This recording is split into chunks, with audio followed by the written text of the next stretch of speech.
You know, it's sort of ironic that the Flintstones was so influential in pop culture that you actually see cereal or actually medication of the Flintstones, or even that you could hear some rap artists using the Flintstones as sort of a rap lyric in how influential they actually are in pop culture, but they can never really recapture the magic on the Flintstones with any reboots, soft reboots, reimaginings, or sequels because they can never recapture the magic because several little things you could say because they just sort of ran out of ideas. And you can't really do much about them because everybody right now has their own version of the Flintstones, or at least their own version of Fred. At least that's what you think. Even that they attempted to do spin-off series of Pebbles of Son of Wilma and Flintstones and yet still fail.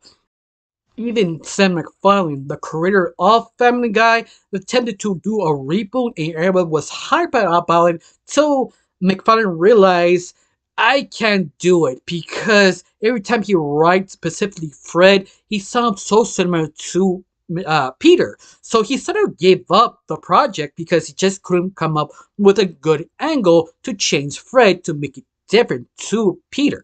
And that's sort of the difficult thing to reboot the series, even that it's the first one, because everybody has done very similar to the Flintstones. In fact, the last one was Yabba Yabba Dinosaurs. Before that, it was the movie crossover with the Flintstones and WWE. And after that, I think it was sort of the live action movie of it. I know I'm missing something in between, but besides that, they have a few attempts to make it work. But yet, they never, except for one. One, it kind of did stand out. It's sort of kind of beloved about the audience, specifically the fans of the Flintstones, called Flintstones on the Rocks, and that one was actually surprisingly kind of good. Not amazing, but interesting because it took something that the Flintstones is super well known. It started the arguments of Wilma and Fred, set up their probably a older uh, couple, someone around their 50s or 60s, sort of burned down, and their marriage is not felt the same, even that they act the same, but something went wrong in between. There's a lot of theories what went wrong in this sort of spin-off or reimagining of Flintstones. But before I get started, my name is Rachel. I like to talk about animation, not just animation, do reviews, first impressions, cartoon theories, and sometimes, if I have some spare time, cartoon breaking news. Of course, you like how it's going, you like to help my channel, put a like, comment, and subscribe. That's the only thing you need to do. If not, that cool. If you do, thank you. Because of you, I am getting close to my main goal of 2,000 subscribers. Yeah, I am getting close every single day because of people who like, comment, and share. Now, let's start a review of the Flintstones on the Rock. The kind of missed opportunity to reinvent the Flintstones. Now, some of you are wondering how beloved Flintstone on the Rock really was. There was actually a fan-made HD version of the original recording of the first run. That's how popular this special radio was. But unfortunately, it did not grab the audience they actually needed to make it work. It just sort of was a failure, and they attempted to relaunch this over and over again back in early 2021 that it just didn't find the audience. Lucky for us, someone did save the recording of this special because it was sort of unique. The idea was very simple. Fred and Wilma just have a sort of a fun up. The magic is sort of kind of dead. In fact, the first couple of seconds is just Wilma talking that sort of the magic sort of died. And that itself, it kind of grabbed your attention because that's sort of kind of very serious talk. In fact, they went to sort of the old cliche meet a therapist to actually talk it out, making have sort of what the other feeling, play that person and show me how you think that person acts around. And this is sort of what the comedy focus on, even though it's sort of kind of tragic their relationship falls apart. But yet, it kind of makes sense. In fact, this whole movie makes a point that Fred became so lazy, doesn't care anymore, just so angry and bitter that he just sort of stops trying. This whole movie is sort of one-sided because it doesn't really show much about Wilma, her point of view. I mean, it shows that she is tired of Fred. She tries really hard, and Fred doesn't. Even Fred is just an idiot. And this is sort of the second point that a lot of people points out is that Fred is sort of hard to be different because that is Fred, and also kind of hard to make him mainstream again because people will compare him to Peter. Watch this special, you can find online. But besides that, I kind of wish they focus on a little bit of Wilma, her flaws to Fred to see why he became more lazy. Like, they have potential to make this more interesting because sometimes they take two to tango to make a relationship actually work. He also actually fail. Yeah, I kind of wish they took more time with Wilma, like how she was sort of doing bad to Fred. But they kind of didn't because they went to an old cliche is the guy's fault because that is a very cliche sort of sitcom sort of trope. In fact, a lot of this special is trope after trope after trope that you see old sitcoms you've seen hundreds of times. And a person who loved old sitcoms, I have seen this. But it was not a bad idea. It's just sort of kind of missed opportunity not use the full potential or reimagine that old ideas or reverse expectation of the ideas to actually make it more better. I feel that could be one of the weaknesses of Flintstones on the rocks. The first couple of seconds does grab your attention to see the intrigue, how the person sees the other one, even is sort of old trope, but it kind of works. It just kind of grabs your attention to see how they react to each other, the bitterness, the tiredness. But at the same time, this special doesn't really help a sort of very interesting idea because they do kind of spend a lot of running gag or stretch moments in the special. This easily become a 20-minute special instead of making an hour long.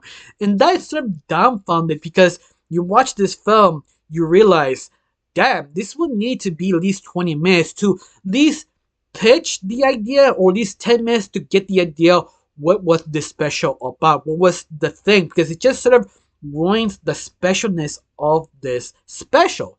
But besides that, they go to therapy, you see Fred, being an asshole, and Wilma trying to explain to the therapist the situation, and it just, things went crazy and attacked each other. To the therapist mentioned, both of you need a break, you need sort of a rest.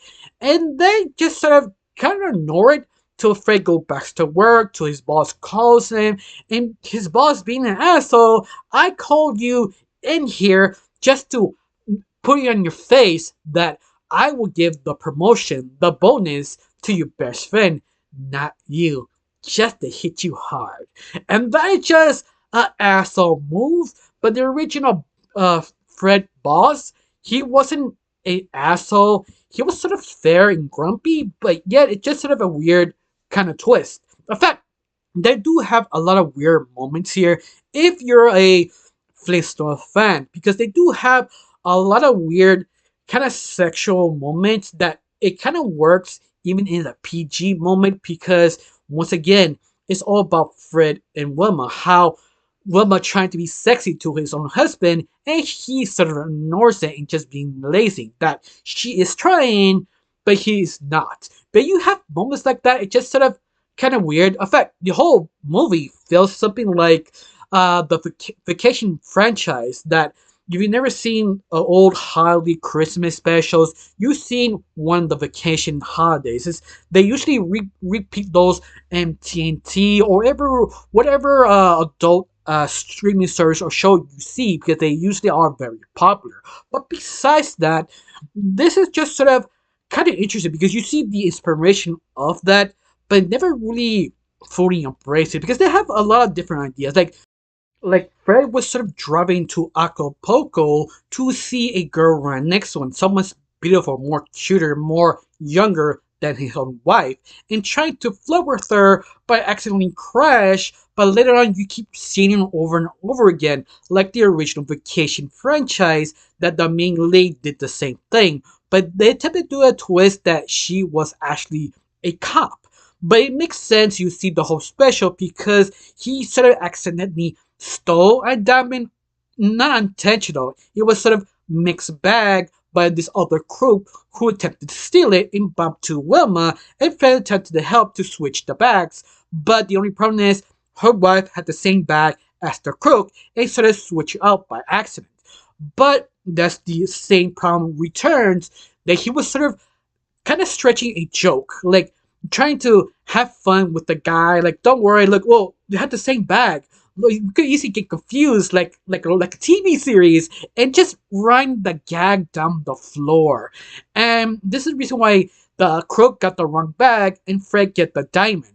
And that's what happened of that specific moment. But that diamond kind of relates to the cop who attempted to find the crook, and that cop is sort of the love interest of Fred to his sort of the golden years kind of reference, something very similar to the Vacations. But yet, it sounds a good idea, but how it was executed, it needed more time, more polish, and that's usually the problem.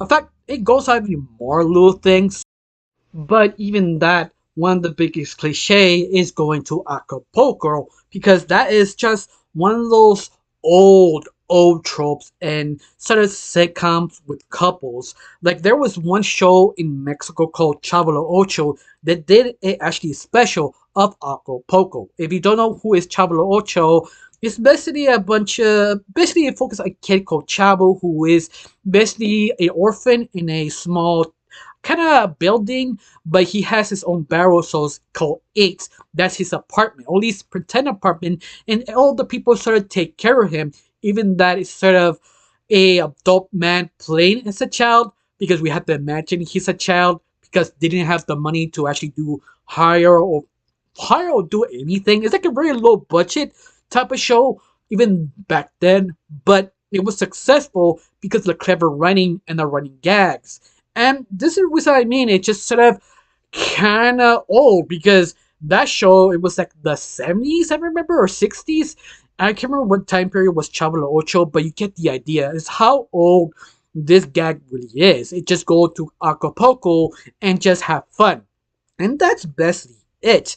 But the whole special just focused on basically Fred, Wilma, his best friend Barney, and also Betty, both in going to Acapulco, and just see Fred ruining everything because how loud and annoying he really is, and how very, very arrogant and almost a little bit racist, but they try not to make him 100% racist, just sort of someone who just very lazy and complain a lot of things. But the locals in Acapulco, especially said in Spanish, oh, don't worry, we are used to, or we are aware Americans like you coming every single year. We just used to it, or something like that.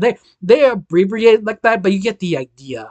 But besides that, this special was kind of good. I mean, even though it's just stretch, you just see how Fred kind of realized maybe he's sort of an asshole. His fault the marriage how it is, and how Wilma tries so hard, and his best friend tempted to convince him and just recaptured the Magic Man, like trying to talk to him. But it is a very interesting expression of Fred of how he's trying not to open, trying not to do anything, try just stay bitter while actually be open and happy. Because there are moments in Fred trying to be open, trying to be friendly, talk to his best friend, but it's not like a running gag that every time he opens, his best friend walked away or something distracts him, and that's sort of the gag of it. And once more, it could have worked, but you've seen this so many times, but also you kind of wish they try something new or reinvent the wheel now words, but yet it's still a good, interesting attempt, even that this one needs to be at least 20 minutes, because a good idea is just showing the idea that the show be a show, because even they decided to greenlight this, at least they have more time to do this properly, to actually expand the idea to make it work. Because this is sort of a pilot, but sort of rushed. Because They probably told them to make it an hour long, even that was sort of maybe a 10-minute special, and they decided to make it an hour long. I mean, there have been pilot episodes that actually are very good. They actually stretch it to an hour, but they have so many ideas. That's why it works so well. But this one doesn't. I think one of the big examples is Potty Wagon. If you never heard of that, it's the same person who created Hey Arnold. That failed pilot was extremely good, but the only problem is nobody watched. In fact, I did a video a long time ago. Yeah, I remember. I think I deleted that video because it wasn't very good. But that video, that pilot was extremely good, but unfortunately, nobody watched. And that's sort of the game of the whole thing, that you don't know it will work or not, even if it's actually well written. Like the Flintstones special on the Walks is another good example because was actually kind of good, not amazing. It has its flaws, but I think it's because it's sort of mandatory to stretch it out instead of making it 10 minutes. And I think this was sort of the fault of the higher up forcing a pilot to be longer than it actually is.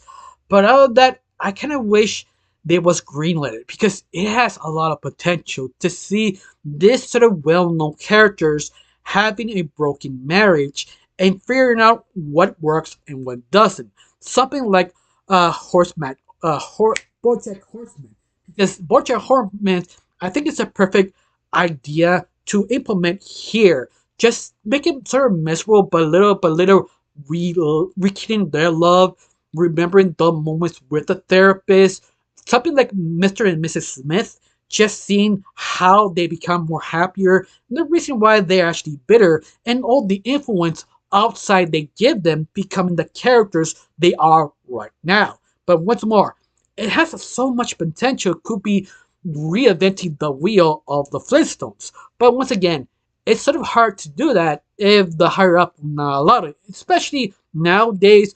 Warner Brothers is very tight on money, especially doesn't care about animation.